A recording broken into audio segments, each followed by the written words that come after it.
Dear students, कैसे हो आप सब। आई होप आप फिट होगे और हेल्दी भी होगे। और मैं ये भी उम्मीद करूंगी कि लॉकडाउन का आप सावधानी से पालन कर रहे होंगे। मैं डॉक्टर दिव्या राय आज आपको ग्रामर पोर्शन के अंतर्गत आने वाले टॉपिक सेंटेंस के बारे में पढ़ाऊंगी। मैंने इस वीडियो में सेंटेंस को आपको बहुत ही इजी वे में बताने का प्रयास किया है। आप लोग इस वीडियो को अंत तक देखें और इस दौरान आपको यदि कोई भी प्रॉब्लम या डाउट्स आती हैं तो आप इसे मेरे व्हाट्सएप नंबर पे वॉइस कॉल करके या मुझे कॉल करके या मुझे वीडियो कॉल करके जैसे भी हो अपना डाउट क्लियर कर सकते हैं। तो चलिए, जैसा कि आपको स्क्रीन पे दिख रहा है, आज का जो हमारा टॉपिक है वो सेंटेंस है। सेंटेंस को हिंदी में वाक्य कहते हैं। अब वाक्य होता क्या है? यदि हम इसे सरल तरीके से देखें तो वाक्य छोटे छोटे शब्दों से मिलकर के बनता है। अक्षरों से मिलकर के शब्दों का निर्माण होता है, शब्दों से मिलकर के वाक्यों का निर्माण होता है और वाक्यों से मिलकर के पैराग्राफ का निर्माण होता है। तो चलिए बच्चों, आगे बढ़ते हैं और देखते हैं कि सेंटेंस होता क्या है। यदि हम इसकी इंग्लिश में डेफिनेशन को देखें तो आपको स्क्रीन पे दिख रहा होगा, a group of words which makes a complete sense is called sentence. It means शब्दों का वह समूह जिससे कि पूर्ण अर्थ निकलता हो वाक्य कहलाता है। एज एग्जाम्पल, राम आम खाता है, राम एट्स अ मैंगो। यहां आप देख रहे होंगे कि सेंटेंस से आपको पूरी तरह से अर्थ स्पष्ट हो गया होगा कि राम क्या कर रहा है।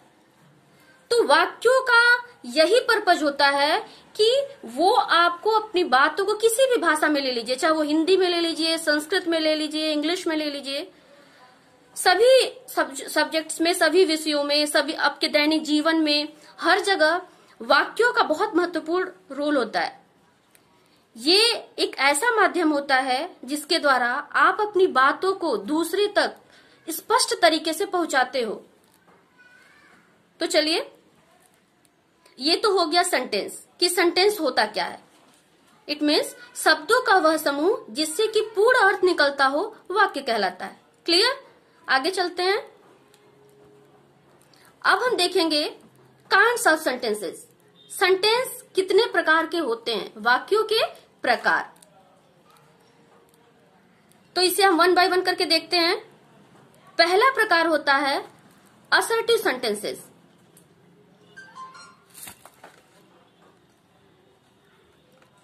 जिसे कि हम हिंदी में कथनात्मक वाक्य कहते हैं। दूसरा होता है इंटेरोगेटिव सेंटेंसेस, जिसे कि हम प्रश्नवाचक वाक्य कहते हैं। तीसरा हुआ आपका इंपरेटिव सेंटेंसेस, जिसे कि हम हिंदी में आज्ञा सूचक वाक्य कहते हैं। अगला आपको दिख रहा होगा नेक्स्ट ऑप्टेटिव सेंटेंसेस, इच्छा बोधक वाक्य। और लास्ट एंड वन है एक्सक्लामेटरी सेंटेंसेस, विस्मयादि बोधक वाक्य। अब ये जितने भी इसके वाक्यों के प्रकार हैं उनको हम बारी बारी से समझेंगे एग्जाम्पल के साथ। और मेरा पूरा प्रयास है कि आप इसे वीडियो के अंत तक आप इतना जान जाएंगे कि सेंटेंस कितने प्रकार के होते हैं। तो चलिए स्टूडेंट्स, आगे बढ़ते हैं। आगे की स्लाइड में हम देखते हैं पहला प्रकार असर्टिव सेंटेंसेस, जिसे कि डिक्लेरेटिव सेंटेंस भी कहते हैं और हिंदी में तो आपने जान ही लिया किसे कथनात्मक वाक्य कहते हैं। पहला प्रकार असर्टिव सेंटेंसेस। अब असर्टिव सेंटेंसेस की यदि डेफिनेशन देखें इंग्लिश में तो वो ये होती है कि the sentences which express yes और no sense is called assertive sentences. वैसे वाक्य जिससे केवल हाँ या ना का बोध होता है असर्टिव सेंटेंसेस कहलाते हैं। हाँ या ना का बोध। एज एग्जाम्पल, तुम एक लड़का हो, यू आर अ बॉय। अब यहां पे क्लियर देखिए आप, तुम एक लड़का हो, हाँ, तो यहां पे आगे हम देखेंगे कि असर्टिव सेंटेंस भी दो तरीके से होते हैं। अगली स्लाइड में देखते हैं असर्टिव सेंटेंसेस। इसका पहला प्रकार होता है अफर्मेटिव सेंटेंसेस, जिसे हिंदी में स्वीकारात्मक वाक्य कहते हैं। दूसरा प्रकार है नेगेटिव सेंटेंसेस, जिसे कि नकारात्मक वाक्य कहा जाता है। अब इसकी डेफिनेशन समझ लें, थोड़ा इसे डेफिनेशन इसकी समझ लें, और ये भी जान लें कि अफर्मेटिव सेंटेंस होते क्या हैं। आप कैसे कि कहीं भी किसी भी सेंटेंस को देख करके जान पाएंगे कि ये अफर्मेटिव सेंटेंस है। आगे की स्लाइड में देखते हैं अफर्मेटिव सेंटेंसेस। अफर्मेटिव सेंटेंस ऐसे सेंटेंस होते हैं जिसमें किसी भी प्रकार की स्वीकृति का बोध होता है, मतलब स्वीकृति का भाव आता है।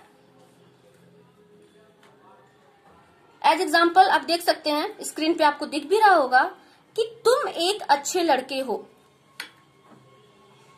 मीन्स सामने वाला व्यक्ति ये स्वीकार कर रहा है कि तुम एक अच्छे लड़के हो, you are a good boy. वो ये एक्सेप्ट कर रहा है। तो यहां पे ये क्लियर है कि ये अफर्मेटिव सेंटेंस है। कहने का मतलब ये कि मैंने आपको हिंदी में भी बता दिया कि वैसे वाक्य जिसमें हाँ की स्वीकृति भाव का बोध हो, उसे अफर्मेटिव सेंटेंस कहते हैं। अगला है नेगेटिव सेंटेंसेस। नेगेटिव सेंटेंसेस आपको हेडिंग से ही लग रहा होगा कि नेगेटिव सेंटेंसेस नकारात्मक वाक्य जिसमें नहीं का प्रयोग हो। तो कहने का मतलब ये है, अगर इसको एक वाक्य में पिरो करके इसके अर्थ को देखना चाहें तो निकल के ये आएगा कि वैसे वाक्य जिसमें नहीं या अस्वीकृति का का बोध हो, अस्वीकृति का भाव का बोध हो, उसे हम नेगेटिव सेंटेंसेस कहते हैं। एग्जाम्पल के रूप में आपके सामने स्क्रीन पे दिख रहा है, तुम एक अच्छे लड़के नहीं हो, you are not a good boy. कहने का मतलब ये है कि सामने वाला व्यक्ति ये एक्सेप्ट नहीं कर रहा कि आप एक अच्छे लड़के हो। तो यहां आपको क्लियर हो रहा होगा कि ये नेगेटिव सेंटेंस है। और भी एग्जांपल्स देख लेते हैं। तुम वहां नहीं गए, you did not go there. तुम्हारे पिताजी बाजार नहीं जा रहे हैं, your father is not going to market. तो इस तरह के और भी सेंटेंसेज है। यहाँ तो मैंने एक एक एग्जांपल करके आपको समझाया है, लेकिन मैं ऐसे ओरली आपको बहुत सारे एग्जांपल्स बता रही हूं, आप ध्यान से सुनिएगा। वह तुम्हारा भाई नहीं है, he is not your brother. Okay, कहने का मतलब ये है कि अफर्मेटिव सेंटेंसेस वो होते हैं जिसमें स्वीकृति भाव का बोध हो। नेगेटिव सेंटेंसेस वो होते हैं जिसमें अस्वीकृति भाव का बोध हो। तो ये तो रहा आपका असर्टिव सेंटेंस, मतलब जो सकारात्मक हो, जो स्वीकृति भाव, एक तो अफर्मेटिव सेंटेंस और उसका प्रकार दूसरा हो गया नेगेटिव सेंटेंसेस। ये दोनों सेंटेंसेस असर्टिव सेंटेंसेस के अंतर्गत आते हैं। नेक्स्ट स्लाइड में देखते हैं अगला प्रकार इंटेरोगेटिव सेंटेंसेस, जिसको हिंदी में हम और आप प्रश्नवाचक वाक्य कहते हैं। इसकी अगर डेफिनेशन देखें तो इसकी डेफिनेशन ये होगी, the sentences which is used to ask a question is called interrogative sentences. वे वाक्य जिससे प्रश्न पूछे जाने का बोध हो, प्रश्नवाचक वाक्य कहलाते हैं। एज एग्जाम्पल देखिए, नीचे स्लाइड में नीचे लिखा हुआ है, आप देख सकते हैं इसको ध्यान से, आपको क्लियर हो रहा होगा। क्या आप एक किताब पढ़ रहे हैं? Are you reading a book? Simply आपको ये जो सेंटेंस है, इसे देख करके आपको ऐसा फील हो रहा हो। सिंपली आपको ये जो सेंटेंस है, इसे देख करके आपको ऐसा फील हो रहा होगा कि जैसे कोई कुछ पूछ रहा है, जस्ट अ क्वेश्चन, वो क्वेश्चन कर रहा है। तो यहां पर आप देखिए कि सामने वाला व्यक्ति आपसे कुछ पूछ रहा है, इस तरह के वाक्य जो होते हैं वो प्रश्नवाचक वाक्य के अंतर्गत आते हैं। इसके भी जो आगे देखते हैं, इसके जो 2 प्रकार हैं।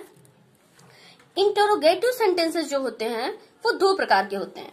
फर्स्ट, यस और नो क्वेश्चंस वाले sentence, and second, WH family वाले क्वेश्चंस। अब आप ये पूछोगे कि WH फैमिली क्या होती है?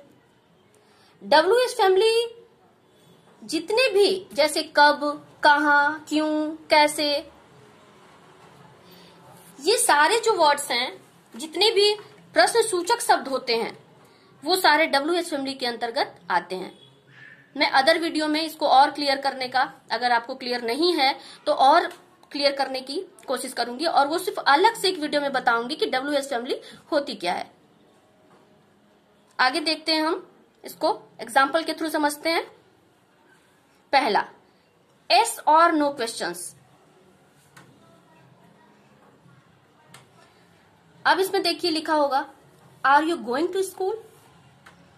अब आपको, क्या तुम स्कूल जा रहे हो?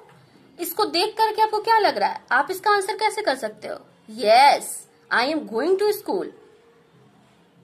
आप इसका आंसर एस में भी दे सकते हो, एक शब्द में भी दे सकते हो, यस। तब भी उसे पूरी तरह से क्लियर हो जाएगा कि हाँ, आप स्कूल जा रहे हो।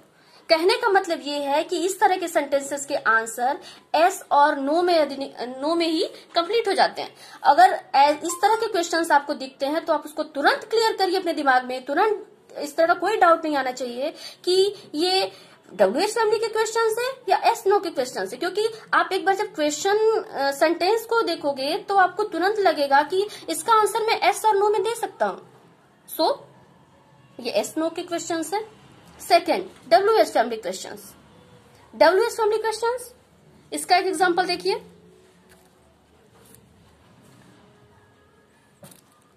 What is your name.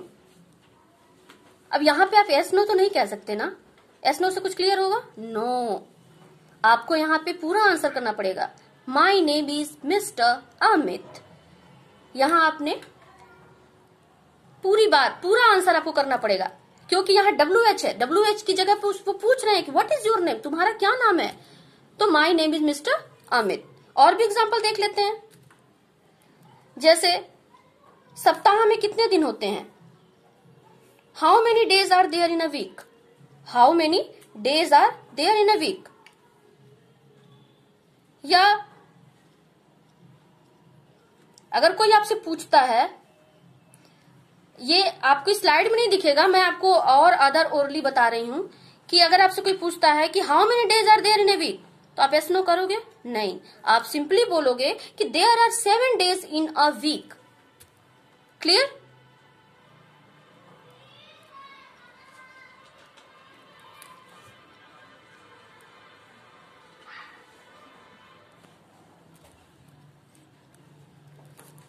अगली स्लाइड देखते हैं। इसका जो नेक्स्ट टाइप है, इंपरेटिव सेंटेंसेस, आज्ञा सूचक वाक्य। अब ये आज्ञा सूचक वाक्य, इसकी अगर इंग्लिश डेफिनेशन देखें, the sentences which express order, advice, request, command etcetera is called imperative sentences. कहने का मतलब ये है, वैसे वाक्य जिसमें आज्ञा, सलाह, प्रार्थना आदि का बोध होता है, आज्ञा सूचक वाक्य कहलाते हैं। एज एग्जाम्पल आप नीचे देख सकते हैं, बैठ जाओ, सिट डाउन। अब ये क्या है? ये एक आज्ञा दी गई है किसी को भी, सामने वाले को, बैठ जाओ। तो यहां आपका ये क्या है? आज्ञा सूचक शब्द है। और भी देख सकते हैं इसमें, स्टैंड अप, खड़े हो जाओ। यहां पे कमांड दी गई है, स्टैंड अप। या मैं कहूं, डोंट हेल्प द पुअर, गरीबों की मदद मत करना। ये क्या है? ये एक एडवाइस है। तो ये सब चीजें आपकी आज्ञा सूचक वाक्य के अंतर्गत आएंगी। इसके 2 प्रकार होते हैं, अगली स्लाइड में हम देखते हैं। इंपरेटिव सेंटेंसेस, इसके 2 प्रकार हैं। अफर्मेटिव इंपरेटिव सेंटेंस, स्वीकारात्मक आज्ञा सूचक वाक्य, और दूसरा है नेगेटिव इंपरेटिव सेंटेंस, नकारात्मक आज्ञा सूचक वाक्य। अब इसको एग्जाम्पल के थ्रू समझते हैं। Affirmative imperative sentence. अब ये क्या है, कहने का मतलब ये है कि अगर अफर्मेटिव इंपेरेटिव सेंटेंस की डेफिनेशन को समझना चाहें तो इसको हम कह सकते हैं कि वैसे आज्ञा सूचक वाक्य जिसमें स्वीकारात्मक भाव निकलता है अफर्मेटिव इंपेरेटिव सेंटेंस कहलाते हैं। एज एग्जाम्पल, एक ग्लास पानी लाओ, bring a glass of water, या मैं यूं कहूं बैठ जाओ, सिट डाउन। ये इस तरह की चीजों में कहीं भी नहीं वर्ड नहीं है और कहीं भी नकारात्मकता नहीं दिख रही है, तो यहाँ पे क्या हो गए अफर्मेटिव इंपेरेटिव सेंटेंसेस। नेक्स्ट है आपका प्रकार नेगेटिव इंपेरेटिव सेंटेंसेस।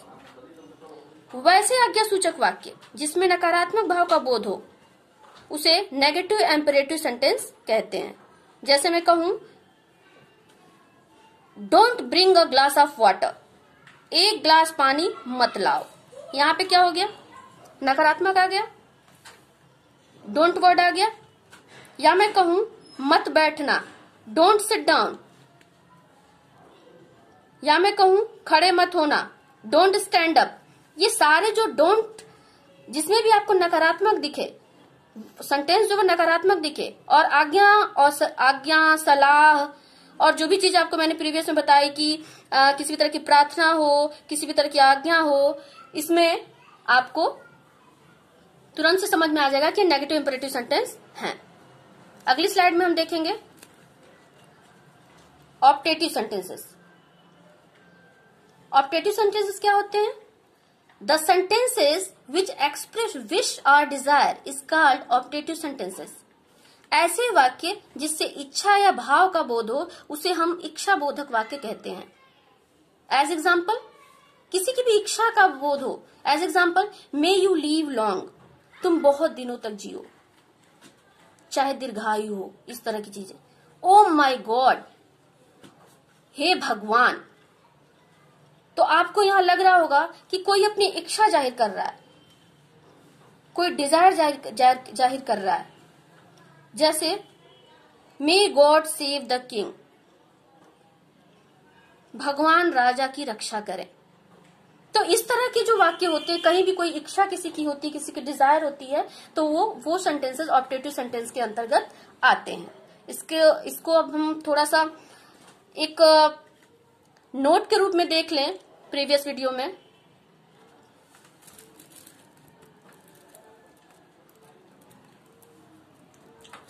कि सामान्यतः जो ऑप्टेटिव सेंटेंसेस होते हैं, थोड़ा नोट कर लीजिए आप, ये थोड़ा इसमें कुछ नोट्स की तरह लिख लीजिए इसको, ताकि आपको इस सेंटेंस को पहचानने में कोई दिक्कत ना हो। सामान्यतः जो ऑप्टेटिव सेंटेंसेस होते हैं वो मे से स्टार्ट होते हैं और इसके अंत में एक्सक्लेमेशन मार्क होता है। आप देख रहे होंगे मे यू लीव लॉन्ग के बाद जो मार्क लगा उसे एक्सक्लेमेशन मार्क कहते हैं। और कभी कभी मे साइलेंट होता है और उसे सिर्फ वो अंडरस्टूड होता है, आप समझ जाते हो कि यहाँ मे अंडरस्टूड है, समझने की चीज है। That's it. आगे की स्लाइड देखते हैं। अगला है एक्सक्लेमेटरी सेंटेंसेस, विस्मयादिबोधक वाक्य। इसको समझते हैं। The sentences which express some sudden feelings of mind as joy, sorrow, surprise, suspicion, hate, applause, wonder etcetera. ऐसे वाक्य जिसमें मानसिक भावनाओं जैसे सुख, दुख, खुशी, संदेह, घृणा, प्रशंसा, आशा आदि का बोध हो उसे हम विस्मयादि बोधक वाक्य कहते हैं। As example, he said what a nice film it is. उसने कहा कितनी अच्छी पिक्चर है या कितनी अच्छी मूवी है। या सेकंड वाले को देखते हैं, ही said what a horrible song, कितना भयानक गाना है। तो इस तरह की चीजें जो होती हैं जिसमें कि अब जैसे व्हाट अ नाइस फिल्म, इसमें जॉय का एक्सप्रेशन हुआ है, जॉय। और व्हाट अ हॉरिबल सॉन्ग, इसमें क्या हेट का दिख रहा है आपको, हेट इंडिकेट हो रहा है कि कोई व्यक्ति को ऐसा व्हाट अ हॉरिबल सॉन्ग, कितना भयानक गाना है, मतलब उससे उसको घृणा हो रही है, उससे उसे डर लग रहा है। तो यहाँ पर इस तरह के वाक्य विस्मयादिबोधक वाक्य अंतर्गत आते हैं। जो एक्सक्लेमेटरी सेंटेंसेस होते हैं उसमें कुछ joy, sorrow, surprise, suspicion, hate applause means प्रशंसा करना, वंडर मीन्स आश्चर्य करना। इस तरह के जितने भी सेंटेंस आपको लगे कि हैं और लास्ट में विस्मयादिबोधक चिन्ह हो, जिसको मैंने प्रीवियस में एक्सक्लामेशन मार्क कहा था, उस तरह का हो तो वो विस्मयादिबोधक वाक्य के अंतर्गत आते हैं।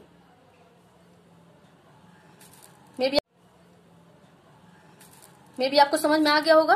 अब हम अब तक जितना पढ़े अब तक हमने जितना पढ़ा उसको हम अगले स्लाइड में उसको कंक्लूड करने की कोशिश करते हैं। Okay, let's identify some following sentences. First sentence, David plays the piano.